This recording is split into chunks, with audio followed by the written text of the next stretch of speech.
Constantinople ou Moscou? Quel patriarcat faut-il choisir? Le monde orthodoxe est profondément divisé. D'un côté, le patriarcat de Constantinople, patriarcat antique, avec son actuel patriarche Bartholomée Ier, et de l'autre, le patriarcat de Moscou, dirigé par le patriarche Kirill. Et entre ces deux pôles, tout un ensemble de personnes qui regardent consternés, interdits ou attentistes cette bien triste situation. Nous allons amener des éléments factuels pour que vous puissiez voir finalement où chacun se tient, de façon à pouvoir réaliser un choix éclairé, un choix en connaissance de cause. Commençons par retracer l'histoire du patriarcat de Constantinople en nous concentrant sur la période des 500 dernières années, depuis l'occupation ottomane jusqu'à la situation actuelle. Nous verrons en quoi ce patriarcat autrefois illustre est aujourd'hui un des éléments les plus toxiques et dangereux à l'intérieur de l'orthodoxie. Chaque église locale a le pouvoir d'accorder l'autocéphalie à une autre église. L'un des points les plus saillants dans la dérive papiste de ce patriarcat est qu'il estime qu'il a un veto sur ce processus, et que le statut d'autocéphalie passe obligatoirement par son approbation. Ceci défie la logique élémentaire, car si un patriarcat a besoin de Constantinople pour être autocéphale, alors comment Constantinople a-t-il bien pu être autocéphale? Le trône œcuménique revendique l'apôtre André comme fondateur, ce qui, si jamais cela s'avérait correct, ne distingue pas ce lieu de façon particulièrement unique ou exceptionnelle. La Roumanie a également été évangélisée par ce même apôtre André et ne revendique pas de suprématie pour autant. Constantinople doit son rayonnement ecclésial au fait d'avoir été choisi par l'empereur Constantin comme nouvelle Rome pour un empire romain qui choisit de se scinder pour continuer à être correctement administré. Constantinople se rêve aujourd'hui mère de toutes les églises, concept étonnant, mais qui n'aurait de valeur historique objective et indiscutable que pour Jérusalem. L'importance des sièges ecclésiaux a toujours été liée, au moins dans les 10 premiers siècles, à l'importance politique du lieu. En fonction, le titulaire du siège se retrouvait métropolite, voire patriarche. L'Empire romain, via cette organisation, a vu son église se structurer suivant ce qui fut appelé la pentarchie, les 5 patriarches, Rome, Constantinople, Antioche, Alexandrie et Jérusalem. C'est bien la logique politique qui a prévalu à ce découpage et ses importances relatives. Plus tard, le patriarche de Rome s'est cru au-dessus des autres, alors que sa primauté reposait sur des bases politiques et non pas spirituelles ou religieuses. Cette maladie terrible du papisme atteint maintenant Constantinople, dont la primauté est due à la conjonction de 2 facteurs, la chute de Rome dans le schisme et l'hérésie, et l'importance politique de la ville de Constantinople, capitale de l'Empire romain d'Orient, ville qui fut appelée Byzance. Il ne s'agira pas ici de démontrer que le papisme est une hérésie pour simplement dire que le fanart, on appelle parfois ainsi le patriarcat de Constantinople, puisqu'il s'agit du quartier de la ville où il est situé, le fanart donc, agissant comme Rome est condamné comme Rome. Les 2 papismes, romain et constantinopolitain, ont beaucoup de traits communs mais aussi des variantes. Comme toujours, c'est le droit canon qui va nous montrer ce qui ne peut être accepté dans cette prétention de Constantinople à pouvoir et devoir tout valider. Le droit canon est un édifice qui se construit avec le temps et qui est parfaitement cohérent dans sa logique. Une des choses les plus importantes à bien comprendre dans le mode de fonctionnement orthodoxe est la logique synodale. Rome s'est enfermée dans une logique pyramidale qui donne l'illusion de l'efficacité et de la puissance, mais qui est terriblement fragile. Si le sommet est corrompu, tout l'édifice est perdu. C'est exactement ce qu'il s'est passé depuis Vatican II. Mais revenons à l'orthodoxie. Qu'est-ce que la logique synodale? Cela signifie que les évêques expriment le consensus et laissent s'exprimer l'Esprit Saint à travers eux lorsqu'ils sont en communion. Ils sont alors l'image de la communion trinitaire, et l'Église est bien l'image du divin sur terre. Au contraire, Rome ou Constantinople nous montrent de Dieu une approche juive ou musulmane, avec Dieu comme monade repliée sur elle-même. Il ne s'agit alors plus d'une communion d'amour, mais plutôt d'une autorité aussi seule qu'absolue. Pour qu'une décision importante soit prise, il faut qu'il y ait un consensus. Cela doit se faire de façon synodale. Et comme cette logique synodale est traditionnelle, il faut que les décisions synodales soient en harmonie avec la tradition de l'Église, c'est-à-dire son patrimoine dogmatique, canonique, etc. Ainsi, une rupture de tradition n'a pas besoin d'un synode pour être condamnée. La tradition est suffisamment éloquente pour que la nécessité de ne pas communier à l'hérésie nous fasse prendre des décisions douloureuses mais nécessaires. Une fois ceci dit, il y a plusieurs façons d'être dans la synodalité et dans la continuité de la tradition. Les canons permettent finalement de donner un cadre à ces implémentations particulières. Il faut aussi savoir se départir de l'idée d'égalité dans cette synodalité. Certains sièges patriarcaux et métropolitains pouvaient remplir des usages et des fonctions particulières, rarement utiles mais parfois nécessaires. Ainsi, 2 canons du concile de Sardique montrent bien comment les trônes patriarcaux interagissent avec les autres sièges moins importants entre guillemets. A noter que Sardique est le nom antique pour Sofia, l'actuelle capitale de la Bulgarie.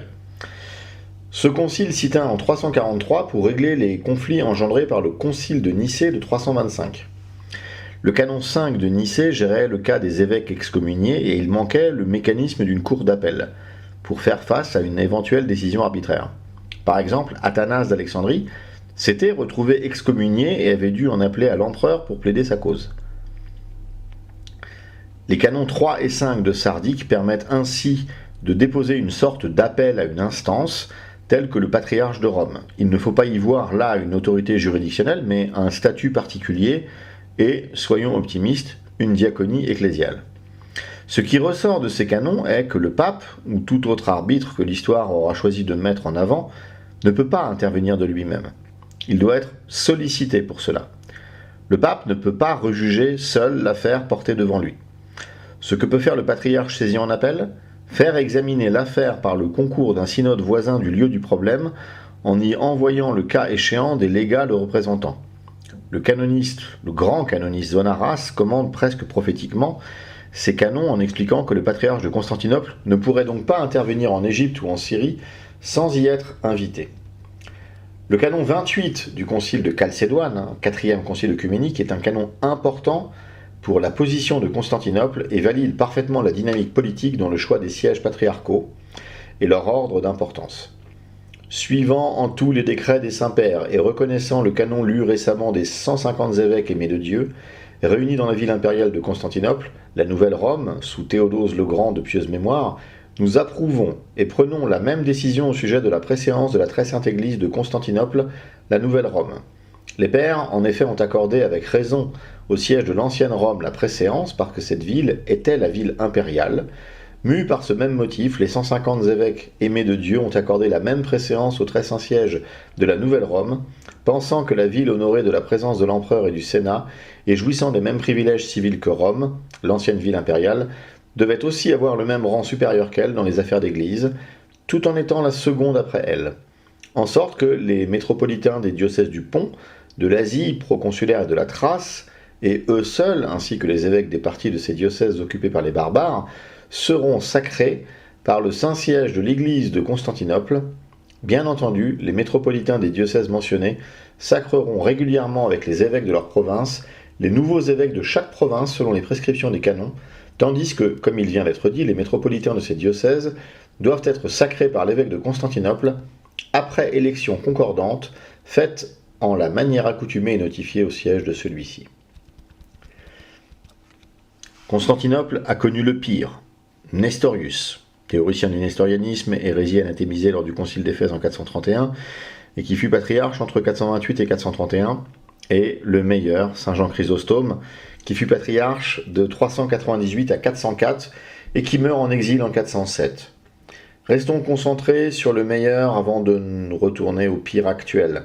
Saint Grégoire de Nazianze fut brièvement patriarche de 379 à 381, Jean IV le Jeûneur de 582 à 595, Saint Thérèse de 784 à 806, Saint Nicéphore Ier de 806 à 815, Saint Photius de 858 à 867. Puis, jusque 1453 et la chute de Constantinople, nous assistons à une longue liste de vacances du siège, de dépositions, d'abdications, de destitutions. La crise de l'Empire byzantin rejaillit et entraîne l'instabilité du trône patriarcal. En 1453, c'est la chute. La logique du canon 28 plaide pour la marginalisation, voire la disparition de ce patriarcat. C'est l'Empire ottoman qui va faire du patriarcat de Constantinople un relais de son pouvoir sur les populations chrétiennes entrées dans la dimitude. Et paradoxalement, c'est l'occupation ottomane qui va donner au patriarcat de Constantinople un pouvoir qu'il n'avait jamais eu auparavant. Les Ottomans ont voulu avoir un seul interlocuteur pour gérer les problématiques chrétiennes, et Constantinople fut le relais de cette politique. Ceci va avoir des répercussions énormes sur les pays occupés tels que la Serbie, la Bulgarie, la Roumanie, la Grèce, mais aussi l'Albanie, Chypre, l'Égypte, la Syrie, le Liban, la Jordanie, l'Irak, Israël et la Palestine. Aujourd'hui, nombre de théologiens dans l'orbite de Constantinople, et nous verrons par la suite la géopolitique associée à ces théologiens, regrettent l'émergence du nationalisme dans la théologie, avec le morcellement d'une belle réalité antique en de multiples petits patriarcats relatifs à des réalités nationales. C'est oublier un peu vite de quoi nous venons. Devons-nous vraiment être nostalgiques de l'occupation et de la suprématie des empires ottomans liés à l'islam et austro-hongrois liés au catholicisme romain ? L'expression du sentiment national est-elle à ce point détestable à ces théologiens pour qu'ils souhaitent y substituer un statut de dhimmi et de paria ? C'est par exemple la Vulgate que vous entendrez à l'Institut Saint-Serge, qui fut pendant longtemps l'institut de théologie chargé de transmettre la théologie et l'ecclésiologie de Constantinople. Tous les enseignements dispensés dans le domaine de l'histoire de l'Église et de l'ecclésiologie orthodoxe se comprennent très bien lorsque l'on connaît cette affiliation. À noter aujourd'hui, la situation de l'Institut Saint-Serge est moins liée à Constantinople depuis l'éclatement de l'archevêché de la rue d'Aru, mais vous aurez quelque chose qui sera probablement plus satisfaisant pour le patriarcat de Moscou. Mais revenons à Constantinople. On pourra répondre que cette domination de Constantinople était la même lorsque l'empire était byzantin, chrétien. Mais ce n'est pas la dimension musulmane de l'Empire ottoman qui permet de définir l'action de Constantinople comme absolument honteuse pendant cette période. Le canon 28 du Concile de Chalcédoine, qui donne cette place éminente au patriarcat de Constantinople, s'accompagne et est précédé de canons qui montrent que le patriarche de Constantinople ne devient pas un équivalent oriental du pape. Les principes juridictionnels et canoniques demeurent. Byzance permettait la synodalité. Les Ottomans ont placé les orthodoxes dans une logique papiste et Constantinople en a profité pour régner sans partage. Il y eut bien évidemment des patriarches et des évêques liés à Constantinople qui furent admirables. Mais il y eut aussi beaucoup d'assassinats, et la liste des premiers a tendance à se confondre avec la liste des seconds, car si certains voyaient dans le rôle de patriarche un moyen de défendre les intérêts des chrétiens orthodoxes, d'autres ont vu le moyen de s'enrichir. Ainsi, les historiens relatent de nombreux cas où le titre de patriarche fut acheté aux Turcs comme un bon investissement, étant donné le pouvoir qui l'accompagne. Ils relatent également les grandes familles dont un frère était un personnage clé du patriarcat pendant qu'un autre frère était converti à l'islam et membre de l'administration ottomane. Regardons les rapports de Constantinople avec les autres patriarcats dans la zone de domination ottomane. Le premier acte important en 1459 est de supprimer le patriarcat de Peć, qui est un patriarcat serbe. Tout au long de la période d'occupation ottomane, le patriarcat de Constantinople étend son emprise et remplace les évêques serbes et bulgares par des évêques grecs.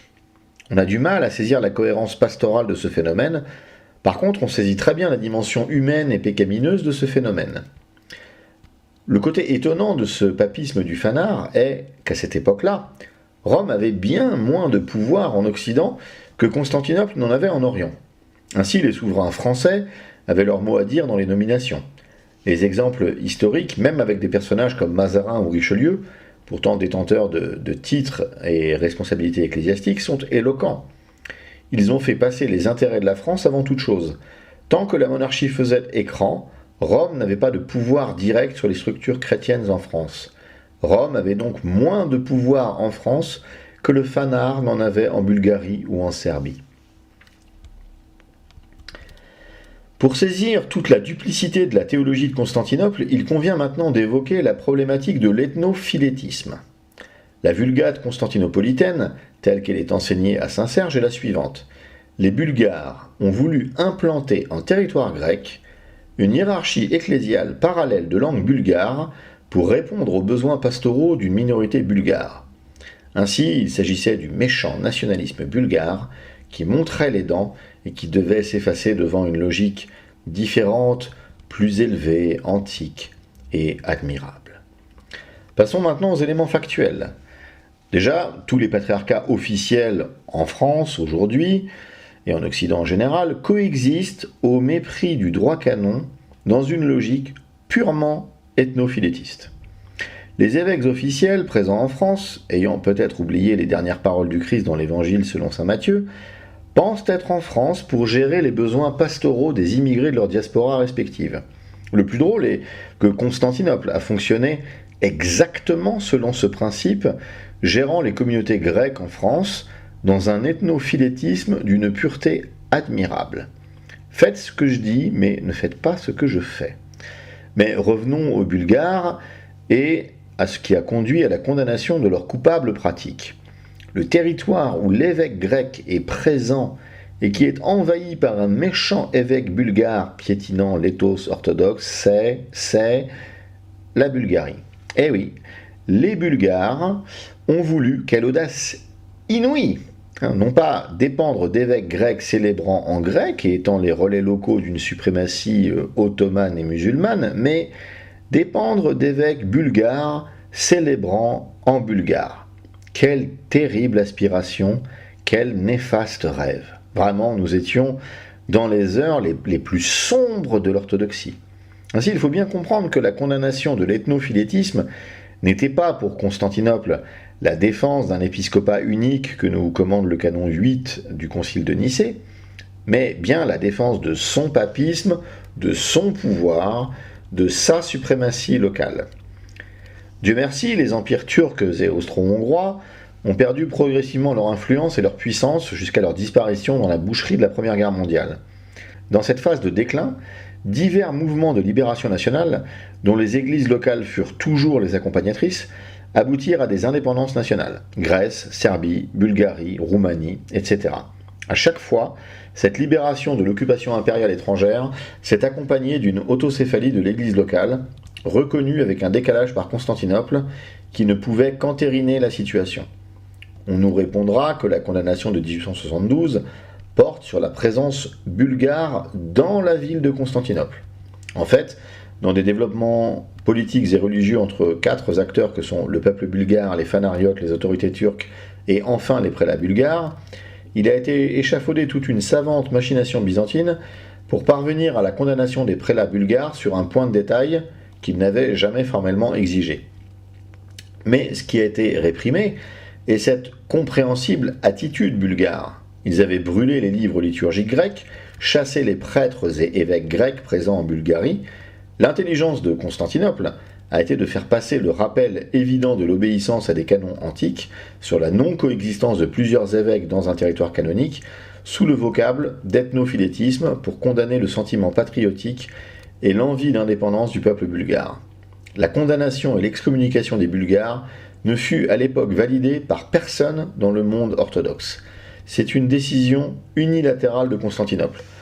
Donc, lorsqu'un théologien vous dit qu'il convient d'obéir aux règles de condamnation de l'ethnophilétisme, sachez qu'il s'agit d'une décision inique, unilatérale de Constantinople, reconnue et validée par aucun patriarcat. La Roumanie, à l'époque dirigée par de vrais orthodoxes, fournissait même le Saint Crème aux Bulgares. Il convient ici d'entrer dans les détails un instant, car cette absence de précision pourrait semer le trouble. Les sbires de Constantinople rappelleront avec justesse que les évêques bulgares ont célébré à Constantinople, dans leur coin, en bulgare, et c'est justement cela qui a été condamné. Soit. Et c'est pour cela que je parlais de savante machination byzantine. Le prétexte de la condamnation est bien celui-là, mais il s'agissait pour les Bulgares, alors en délégation à Constantinople, de voir en détail la situation engendrée par le soulèvement patriotique dans les limites de leur territoire national. Ils ont célébré à part dans leur coin une liturgie relative à une fête de calendrier, et ils n'imaginaient pas qu'on célébrait avec les évêques grecs dans le climat de l'époque. Ils n'ont jamais imaginé créer quelque chose de nouveau et de parallèle à ce qui existait déjà à Constantinople. Voilà pour l'exactitude historique. Il n'y a pas que les patriarcats adossés à des nations, telles que les Serbes, les Roumains ou les Bulgares, qui eurent à souffrir de Constantinople. Les manigances de Constantinople n'eurent pas de limite. Les intrusions canoniques et juridictionnelles eurent même lieu dans les patriarcats antiques et apostoliques, tels qu'Alexandrie et Jérusalem. On peut dater les tendances papistes clairement assumées lors d'un canon d'un concile fanariote en 1663, qui élabore le fait que toutes les prérogatives romaines reviennent maintenant à Constantinople. Je cite ce monument de bienveillance et de tradition répondant à la problématique des cours d'appel canoniques. Ce privilège était celui du pape avant que l'Église n'ait été déchirée par la présomption et la malveillance, mais celle-ci étant désormais déchirée, toutes les affaires des Églises sont portées devant le trône de Constantinople, lequel prononce les sentences, car d'après les canons, il a le même primat que l'ancienne Rome. Vous voyez comment Constantinople vient en toute simplicité d'abroger les canons du concile de Sardique. On se demande comment justifier à la fois le fait de rompre la communion avec Rome et de la conserver à Constantinople. Le papisme rampant de Constantinople est déjà une raison suffisante de se méfier de tout ce qui peut sortir de ce patriarcat. Mais en 1920, Constantinople va ajouter l'hérésie œcuméniste à l'hérésie papiste. Envoyant une lettre à toutes les communautés se réclamant du Christ et les nommant officiellement Église, Constantinople viole de façon flagrante le credo du Nicée-Constantinople et inaugure officiellement la théorie des branches, qui veut que l'Église ne soit plus une, mais fragmentée, en plusieurs branches, chacune porteuse d'une part de la vérité. En 1923, le franc-maçon excommunié Mélès Metaxakis est élu patriarche, ce qui est un signe assez clair de la bonne santé spirituelle de ce patriarcat. C'est lui qui introduit le nouveau calendrier qui conduira à des schismes encore existants aujourd'hui en Grèce et en Roumanie. Il reconnaîtra également l'Église vivante, création des bolcheviks en Russie, pour saper l'autorité de l'Église russe orthodoxe véritable. Cette reconnaissance est un coup de poignard dans le dos dont je vous laisse apprécier les qualités chrétiennes. Ensuite, Athénagoras Ier, poussant plus loin l'œcuménisme, lève de façon unilatérale les anathèmes qui pesaient sur Rome depuis le schisme de 1054, sans que Rome ait révisé sa doctrine en quoi que ce soit. Il n'a jamais répondu aux lettres d'explication demandées par certains métropolites exigeants. Quelle est la situation du patriarcat de Constantinople aujourd'hui ? Petit îlot fragile à Istanbul, gardé vivant sous perfusion d'argent de riches donateurs grecs et du département d'État américain, Constantinople est à la rencontre de deux volontés. La sienne propre d'exister, et qui fait donc tout pour maintenir les diasporas étrangères qui sont dans son orbite historique, afin de continuer à percevoir cette manne financière, et, deuxièmement, la volonté géopolitique américaine qui s'oppose à la volonté géopolitique russe. Le jeu de Constantinople est donc de bloquer tout processus d'acquisition d'autocéphalie, afin de garder le monde entier dans une logique de diaspora, dont il serait le patriarcat suprême. Toutes les autocéphalies accordées par d'autres patriarcats sont donc pour l'instant non reconnues par Constantinople, plaçant ces nouvelles églises dans des positions très particulières et inconfortables. Ainsi, les autres églises autocéphales officielles jouent un jeu trouble et douteux du point de vue de l'orthodoxie, en s'alignant sur un patriarcat qui veut les subordonner et qui a montré depuis plusieurs siècles une volonté de pouvoir très peu évangélique. Constantinople, c'est la géopolitique américaine, c'est la franc-maçonnerie, c'est la collaboration avec l'occupant mahométan, c'est le papisme qui s'introduit dans l'Église orthodoxe. Mais l'Église orthodoxe ne peut pas être la sujette de la géopolitique américaine. L'Église orthodoxe ne peut pas être pilotée par les loges. L'Église orthodoxe se distingue par ses martyrs, pas par ses collabos. L'Église orthodoxe est synodale et pas papiste. Ainsi, être orthodoxe aujourd'hui, c'est entre autres ne pas être en communion avec Constantinople. C'est malheureusement aujourd'hui un critère d'orthodoxie que de ne pas être en communion avec ce patriarcat. C'est, comme on dit en mathématiques, une condition nécessaire mais non pas suffisante pour pouvoir prétendre à une quelconque orthodoxie.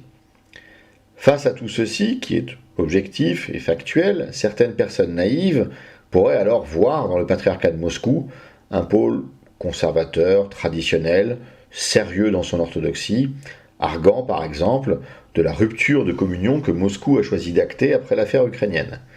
Si nous devions utiliser une métaphore politique, Constantinople incarnerait la gauche et Moscou la droite, mais de la même façon que, pour un esprit suffisamment éclairé par le christianisme, et même par le bon sens, le théâtre politique n'est surtout que du théâtre, Constantinople et Moscou sont en réalité les deux faces d'une même médaille. Et de la même façon que droite et gauche aujourd'hui défendent tout sauf les intérêts et les aspirations de leurs électeurs, Constantinople et Moscou défendent des intérêts qui sont tout sauf ceux de l'Église et du Christ. De la même façon que le passé de Constantinople fut illustre en regard de la déchéance actuelle, il ne s'agit pas de remettre en cause la grandeur de l'orthodoxie dans son expression russe. Nul ne peut être insensible à l'évocation de saint Séraphin de Sarov et l'incontournable entretien avec Motovilov, de saint Théophane le Reclus et de son incontournable commentaire encyclopédique de l'écriture, de saint Jean de Kronstadt, des folles en Christ. Chacun aura vu cette expression si typiquement russe dans l'œuvre de Dostoïevski. Nous ferons une série de vidéos pour entrer dans le détail de cette histoire complexe. Mais la trajectoire historique véritable de cette merveilleuse orthodoxie russe fut incarnée par l'Église russe hors frontières. L'Église en exil à cause de la tragédie bolchevique. En Russie, il n'y avait qu'une église de résistance, de souffrance et de martyrs, appelée Église des catacombes, dont l'unique destination fut quasi systématiquement le goulag et la mort. Et il y avait aussi une pseudo-église de façade, marionnette du pouvoir bolchevique. Il serait outrancier d'appeler cette dernière église. Il ne suffit pas de mettre caviar sur une boîte pour que cela en soit. L'église, c'est pareil. Les défenseurs du patriarcat de Moscou actuel rétorquent souvent à cela. Difficile de faire autrement. Ceux qui ont collaboré ont surtout voulu sauver les meubles, ils ont sauvé l'Église. Mais on ne sauve pas l'Église. On ne sauve pas quelque chose qui est invulnérable à l'enfer. C'est l'Église qui nous sauve, mais pas l'inverse. Le métropolite Serge, collaborateur des communistes, n'a rien sauvé, rien gagné, à part, très probablement, une place de choix en enfer, justement. Mais de cela, seul le Seigneur est juge. Usons maintenant de bon sens. Dans une église, je mets des guillemets, totalement sous pilotage communiste, dont les autorités étaient officiellement des officiers du KGB. Que se passe-t-il au moment de la chute du communisme ? Croyez-vous que ce genre d'officiers de renseignement sont tout d'un coup foudroyés par une éthique orthodoxe qui les bouleverse de fond en comble, maintenant que le communisme est tombé dans les poubelles de l'histoire ? Ceci est en théorie possible, il y a même des témoignages d'infiltration communiste à l'intérieur du catholicisme romain qui ont abouti à des conversions véritables. Je veux bien en admettre une ici ou là. Mais lorsque vous avez toute une hiérarchie intégralement noyautée par des services de renseignement, sans une grande purge, sans un grand nettoyage, mais rien n'est rendu crédible, rien n'est véritablement en mesure de rassurer. Quand le patriarche actuel est un apparatchik, ayant fait carrière à la grande époque brejnevienne, qui fut un fer de lance de l'œcuménisme au Conseil œcuménique des Églises, reçoit-on des signes encourageants ou inquiétants de ce patriarcat ? Difficile de sonder les cœurs et les reins, nous ne sommes pas Dieu, mais le Christ nous a donné une méthode infaillible, juger l'arbre à ses fruits. C'est ce qui permet de savoir si la grande majorité de l'Église russe hors frontières a eu raison en 2007 de se rallier au patriarcat de Moscou. Jugeons les fruits du patriarcat de Moscou. Certes, par rapport à Constantinople, on va y trouver tout le vernis traditionnel qui permet aux gogos de tomber dans le panneau. Le patriarcat de Moscou fait la promotion d'une famille autour d'un homme et d'une femme. Le monde est tellement décadent que cela paraît traditionnel et conservateur. Les Russes n'adhèrent pas à l'agenda inverti LGBTQ, etc., qui est poussé par l'État profond américain. Et comme cet État profond américain a des liens avec Constantinople, on associe facilement les deux. La belle affaire. Il n'est pas obligatoire d'avoir des évêques agents des services de renseignement pour défendre l'hétérosexualité. Les communistes n'ont jamais aimé les invertis. C'est même plus profondément une détestation russe. Mais ça n'a rien à voir avec l'orthodoxie.